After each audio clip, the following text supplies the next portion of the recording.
guys, welcome back to the channel. So this is my video on Lady DeathStrike. This is my first ever rank 5 6-star tech, and I'm really excited to share what she can do.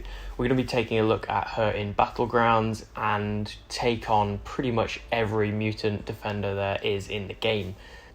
She is just great. She's not very complicated to play, so I don't need to have a whole section on her abilities. I'm just going to use the fights to explain it. And as we go, I'll give tips on how I'm using her. Just before we do start, this is a SIG 160. I can't quite get her all the way up, and I'm on holiday next week, so I need to get this video out now.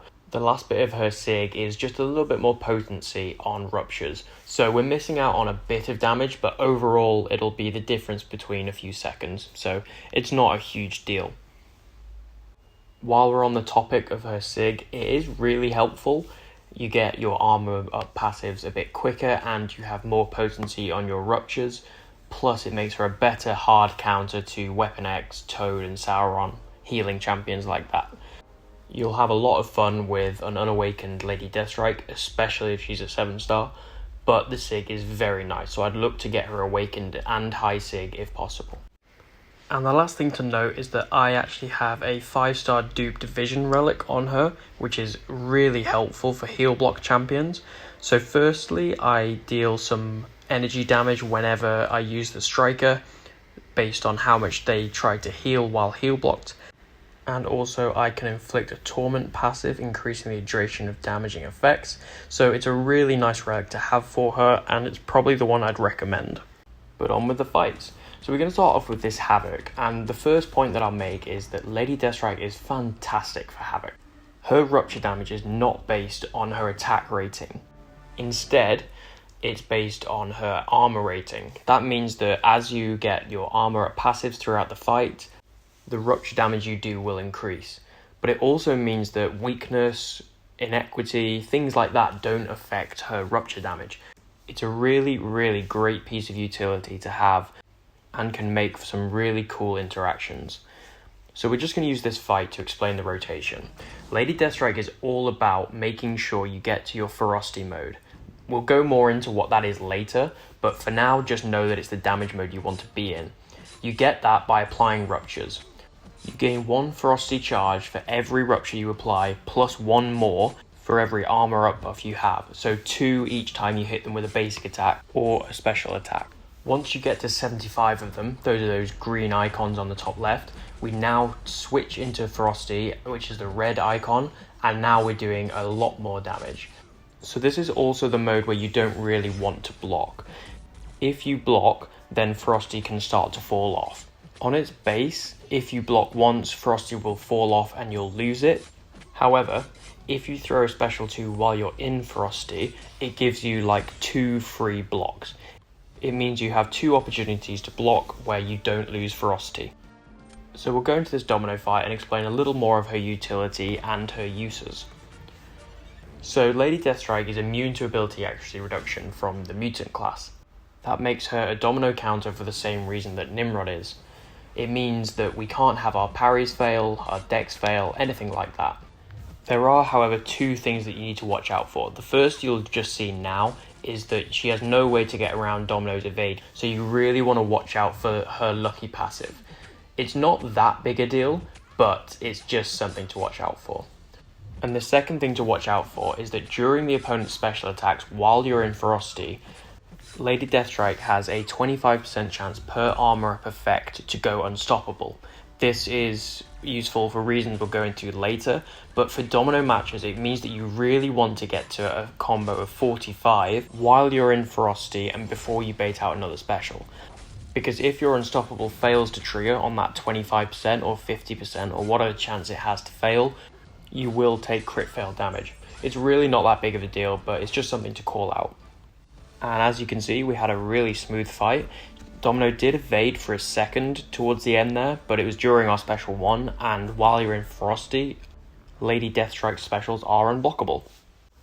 Another thing that I really like about Lady DeathStrike vs Domino is that Lady DeathStrike has a great reach on her light attack. It means that we can sidestep Domino quite easily. That's where I back off, let Domino medium attack me, and then because she has a double medium that's long enough, I can just tap light and I'm within range to intercept her. If you go back and take a look, that's what I'm doing.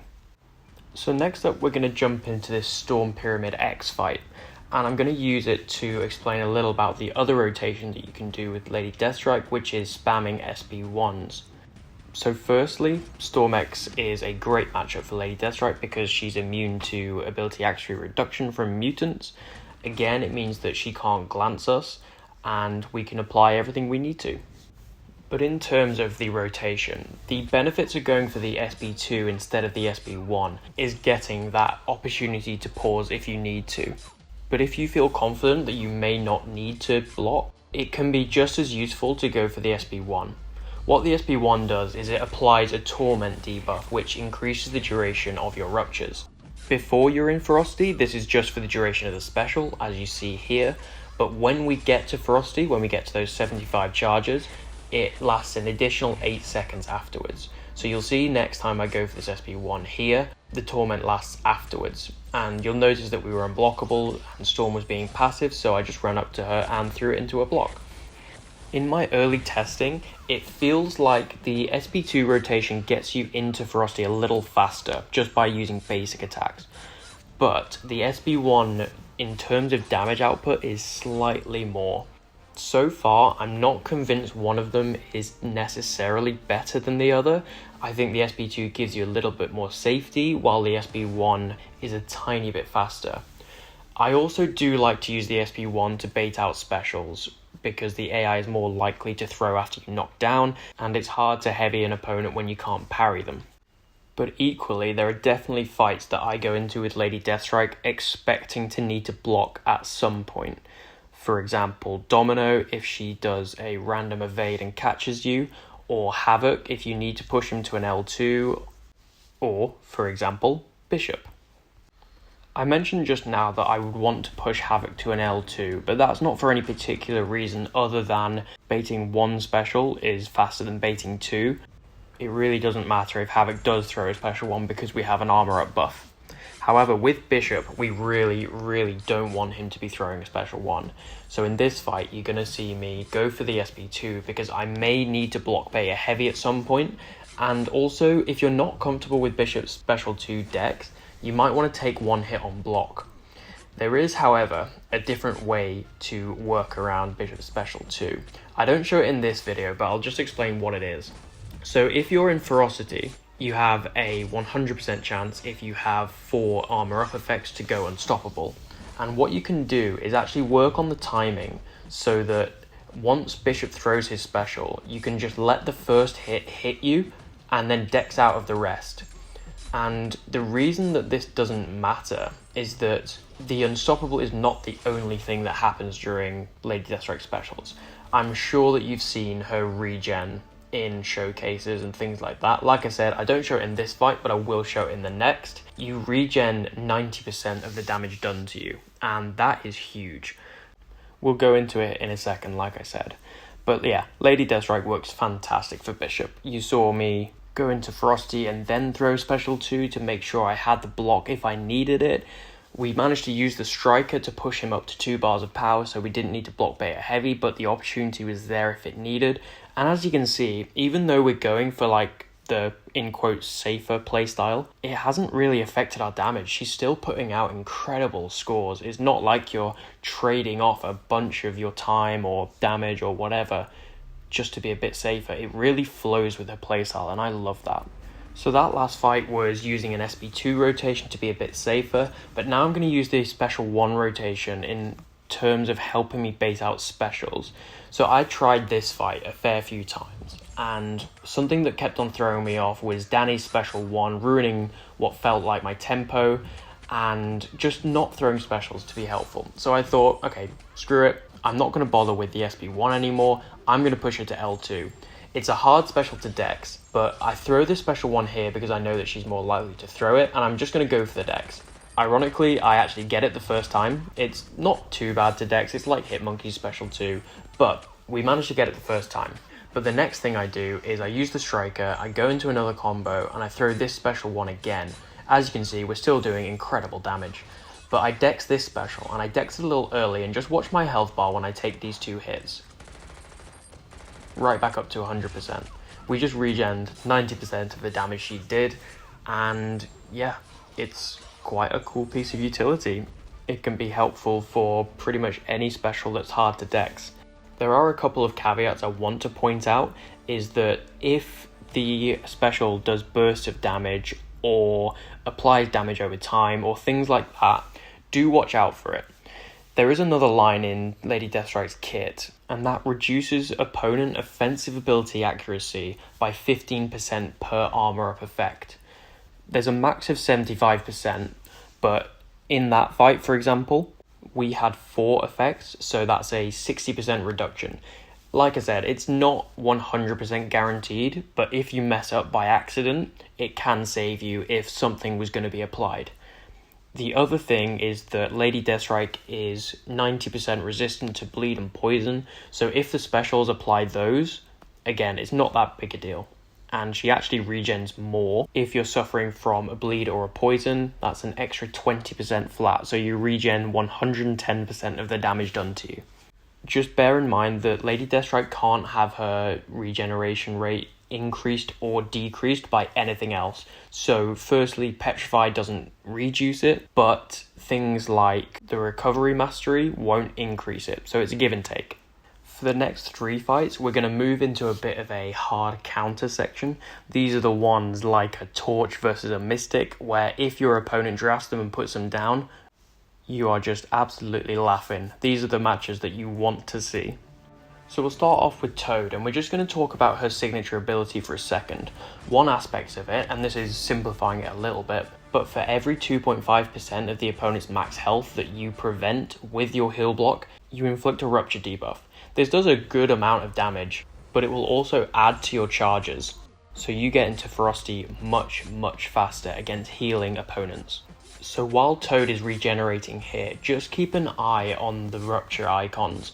Every so often there'll be a really short duration one that is just added, and these give us extra charges. So after just one special one, we're already nearly in Ferocity. And if you can just look at his health, we got him down 40% before we're even in Ferocity. And we can go into a Striker, go for another L1, and he's just dead. He's just melting.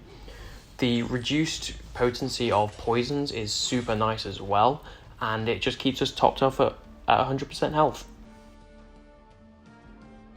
And next up, the champion that joined the contest with Toad will go for his buddy Sauron. Lady Deathstrike counters him for the exact same reason. He's a healing mutant, and Lady Deathstrike just punishes him so hard. So just a quick word on what Ferocity actually is, because why is it so good to get into it early against healing opponents? And we've mentioned a few things about Ferocity so far. For example, we get the Unstoppable during the opponent's specials and offensive ability actually reduction, but it also gives you a big attack rating. It's about 50% of her attack, so your basic attacks will start to do more, and your special attacks will start to do more, but it also increases the potency of Ruptures, and that's tied to her SIG, that specific bullet point there. But it increases her potency of Ruptures by about 10% per armor up. So as the fight goes on and you get more armor up effects, you do more damage with your Ruptures. And that's just a really nice thing to have. So as you can see, we have just absolutely melted down this Sauron, and this is a 7-star, so they're pretty beefy. One thing that you might have noticed in this fight and the previous ones is why aren't the mutants getting their Unstoppable from the node or their unblockable effects? And that is a really, in my opinion, probably one of the best pieces of utility that Lady Deathstrike has. Against mutants, when you apply your heal block debuff, mutants can't go unstoppable or unblockable while heal blocked. It's so nice in so many different situations. Sauron's unstoppable nodes, and namely Wolverine Weapon X, which is, I'm pretty sure, the entire reason she has this ability. And that's the reason that I've waited so long to explain this ability, because next up we're going to take a look at that fight, and it is the one that she's designed for. It is the absolute top of hard counters that Lady Deathstrike can do. So far, all of the opponents that we've faced have either been 7-star rank 1s or 6-star rank 4s, but luckily my buddy Jo has a rank 5 Weapon X, so we're going to see how she does. And like, Nimrod is good for Weapon X, obviously, but Lady DeathStrike just completely counters him. I'm really not meaning this to be a comparison between Lady DeathStrike and Nimrod for mutants, because they're both obviously great. I think Nimrod's just clearly better, but I do think Lady DeathStrike is better for this one fight at least, because you don't have to worry about the unstoppable, you don't have to worry about the unblockable, and they're the only two things that can really annoy you when you're fighting him with Nimrod. Just look at how quickly he gets melted and how easy it is. I mean, he's just turned it into a normal Wolverine that can't do anything to you. It's a really, really fun matchup to do, and I hope that if you have a Lady DeathStrike, your opponents will place him for you. And just quickly, before we do move on, a point on facing opponents that are rank 4s or 7-star rank 1s. Usually I try not to punch down in videos like this, but with the way Lady DeathStrike's damage works, is it's completely consistent. It's not like we have a burst and then it's over. You're consistently doing this rupture damage, so most fights would take an extra few seconds at most, just to get that little bit last health that the extra rank brings. There are 2 rank 5s that we still have to face, and those are Kitty and Havok, but Kitty has a notoriously low health pool, so she feels like a rank 4, and Havok has a notoriously high health pool, so he feels a little slower, but I don't think that's due to him being a rank 5. So the next thing I want to talk about is one of the flaws that people have been pointing out about Lady DeathStrike is saying that she's so hard to play, you can't block, you have to worry about losing your damage, she'll be stressful, stuff along those lines. And I really disagree with it. And that's for 2 main reasons. The first is that you can just go for the SB2 playstyle and then you get 2 free blocks. As you've seen so far, we haven't even needed to block once. The use of the striker to push them to a bar of power or the next bar of power is so helpful for not having to block. But also, in the ramp up, you don't need to worry about it because you can block as much as you need there. And once you get into ferocity, the fight's pretty much over. I've gone through all the fights in this video, and on average, when we get into ferocity, the opponent is on about 54%. And on average, it takes 17 seconds to finish the fight from there. So I feel like most of us can deal with 17 seconds of not having to block, and if you go for the SB2 rotation, that's 17 seconds where you can block twice. 17 seconds, to put it into perspective, is about a couple combos, baiting out a special, and then combo. I've even had matches where I haven't needed to bait any specials at all during ferocity. I've just hit them, gone into striker, gone into another combo, and then finished with a special one. This idea that she's really stressful to play and is only accessible to really high skilled players is just not true. And as you saw in that Emma Frost fight there was never any occasion where we felt that blocking would kill the fight and we wouldn't be able to take it down. Even blocking at the end, her damage would be fine to finish out the fight. The rupture damage is still there, you just lose a bit of potency, and she still hits pretty hard on base. This next fight is definitely one that I would not recommend you do with Lady DeathStrike. She's not immune to Cold Snap and doesn't take any reduced damage from it, but also she has 50% reduced willpower. So this damage that we're taking at the start of the fight is just hitting even harder. Especially with the new changes to BGs, it just is not a good idea to go for this fight. But I wanted to include it just for, the full Mutant class as a defender video. But, in a pinch, if you found yourself with no other counter, it wouldn't be too bad. Losing 20% of your life is doable if your opponent has a worse match. So if the worst comes to the worst, at least you can get through the fight pretty quickly. But also, Lady DeathStrike has an advantage over Nimrod in being able to willpower any of it. So, pros and cons. I wouldn't aim for it, but I want to include it just so you can see what it looks like. And now we're going to move on to the 2 rank 5 matchups. So first up, we'll go for Kitty Pryde. Lady DeathStrike does not counter Kitty Pryde, but like anyone, you can use her for Kitty. This is a rank 5, remember, so a bit of a higher health pool compared to what she usually has. The slight good news for Kitty is that Lady DeathStrike has a pretty low crit rate. She is in the lowest 33% of champions. However, with the 7-hit combo, it does remove a bit of that because obviously hitting more, there's more chance to crit. So I do take a hit on block here. We're in the build-up, so it doesn't matter. I just wanted to remove her prowess. And then we're going to go into the special 2 rotation because I know that I'm going to need to block at some point. However, we actually managed to bait out this special without her phasing.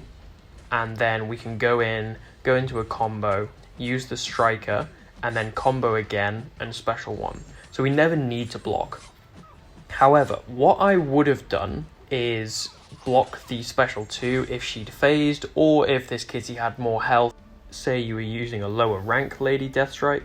But another thing is, if I had already used up my pauses, or if I'd gone for the special 1 rotation, what you could do instead of blocking the special is just eat it.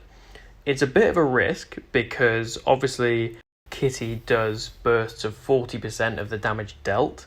However, I feel like the offensive ability actually reduction, making that less likely to happen, and also the nanobot regenning most of the hit damage, plus Lady DeathStrike's decent armor, I feel like it could be worth going for the risk of just eating 1 hit of the special. You'll be unstoppable so you can dash out of it afterwards, so you'll only take the 1 hit, but it would be worth it to get rid of Kitty's prowess and make her easier to deal with.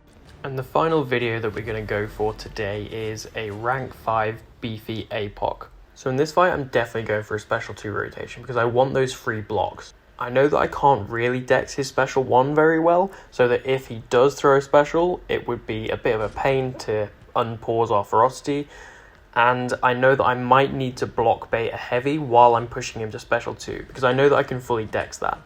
The trouble with Havok, or not trouble, but slight downside of Havok, is that because he has bursts on his specials, you can't rely on the nanobots regenning it.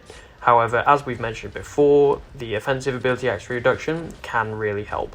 So we do go for the full dex on the special 2. My advice there is stay close. If you go far away, the little energy ball things speed up as they go towards you, so it's harder to dex. But if you're close, they're more spaced out, and it's pretty decent timing, if I'm honest. It's definitely one to practice. And this fight is going super well. Our heal block's turning off the unstoppable. We're managing to apply our ruptures. Like I said before, Havok is a lot beefier than a lot of the other opponents we've been going up against, so this does slow down a little bit. But we've got our torments up now, and we're pausing the durations of our ruptures with our special 1. We get the block there, and as you can see, Frosty is just starting to tick down a little bit. We get a parry, and we go for a combo and an SP1, pushing him red, but knowing that it's going to finish him off. Still a really decent fight, and that rounds up our full showcase of Lady DeathStrike versus every mutant that you're going to face in Battlegrounds. Just ignore Ryu there, smoking my Killmonger with his rank 5 Thor. So overall, I absolutely love this champion. I have zero regrets ranking her up. One point I will make is that throughout this video, I pretty much got every single one of these first try, and I'm really not saying that to brag. The reason I bring it up is that when I do these showcases, I often have to try a fair few times. I've shown that with my Cassie showcase and my Dani guide. I often have to retry fights a fair bit to get these perfect ones. But for some reason with Lady DeathStrike, these were all first time attempts except for Kitty and Dani Moonstar. For some reason Dani was throwing me with her special 1 and Kitty just decided to dash when she was holding block and wreck me with a phase. But overall, I think it just shows, to me anyway, how consistent she's going to be. I feel like she's going to be a very dependable champion. She's going to be worth including in decks purely for the Domino, because I feel like how many times have you found yourself without a Nimrod and they've got a Domino and Nimrod just does not show up in the draft? I'm going to be including Lady DeathStrike in my deck, at least as a Domino counter, if not more. I think the reason she's so dependable is that she's got no RNG attached to her. You don't have to rely on a big payout. It's all on you. And additionally, she's not even got RNG relying on the AI. And what I mean by that is take someone like Absorbing Man or Hulkling. If the AI backs off, Absorbing Man could lose his forms, or Hulkling could lose the damage window from his special 2 Furies. And it's not like those are massive flaws to the champions and they're useless because of it, but it is something that you have to watch out for and play around. Lady DeathStrike just has her damage. It's just there. Once you're in Ferocity, it's there until you block. It doesn't matter if the AI backs off. You just hit them, apply your ruptures, pause them with special wands, and just go to town. The one thing that I'm looking forward to trying out more with her is in a more general meta, because at the moment, Lady Deathstrike only really affects mutants in this one, because of the unstoppable counter that she has specifically for mutants. I'm really looking forward to see how she copes against opponents of other classes, and just seeing what value she brings there. Luckily, there is an absolute perfect meta for her coming up next week, where she can heal block champions and deal with the bleeds that are applied, so I'm looking forward to that. Additionally, I think she just has so much value for the future. If you take a look at the 7-star pool, even the ones that are being added in the Titan pool, she counters every single one of them. In the base pool, in the Titan pool, anything. She counters every single 7-star mutant right now. To me, that's some pretty great value. But overall, I love this champion. I hope you have learned something about her and I hope this was helpful. Please let me know about any questions you have or uses you found for her outside of the mutant class. I'd love to hear. And thanks very much for watching. I will catch you in the next one. Cheers.